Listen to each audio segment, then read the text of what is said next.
एक बार कबीरदास जी का पूरी काशी में यश था।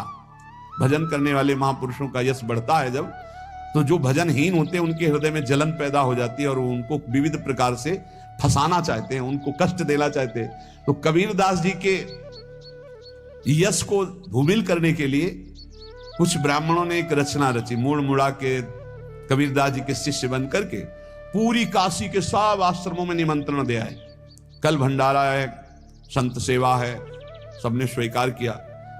कबीरदास जी अपनी दिनचर्या करके निकले तो संत मंडली आने लगी। बोले कै बजे सेवा है? साधु सेवा। बोले कौन सी साधु सेवा?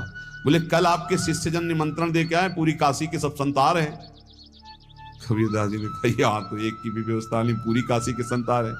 अच्छा समझ में आ रहा है, लीला बिहारी तुम लीला करना चाहते हो।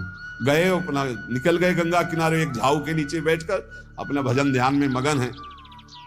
11-12 बजे तो उन्होंने देखा संतों की मंडली काशी तो बहुत।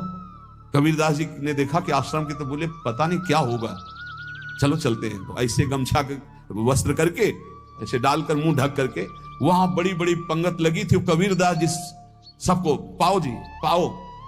कबीरदास जी के रूप में स्वयं भगवान पाओ जी। कबीरदास जी ने कहा अच्छा जब स्वामी परस रहे तो हम भी बैठ के पा ले। तो जब उसी पंगत में बैठ गए अपना कपड़ा ढक करके, और जब मोहरे की दक्षिणा दे रहे थे सब लोग कि वाह कबीरदास जी ने आज तो साधु से सबको। जब कबीरदास जी के सामने आए तो ऐसे मुंह ढके, बोले देखो जो मेरा होता है उसे मुंह छुपाना नहीं पड़ता, मुंह ढकला नहीं पड़ता। ले दक्षिणा, तुम भी दक्षिणा ले। कबीरदास जी को कबीरदास जी दक्षिणा दे रहे, वो कबीरदास जी है भगवान और ये पाले वाले कबीरदास जी है भगवान के जन।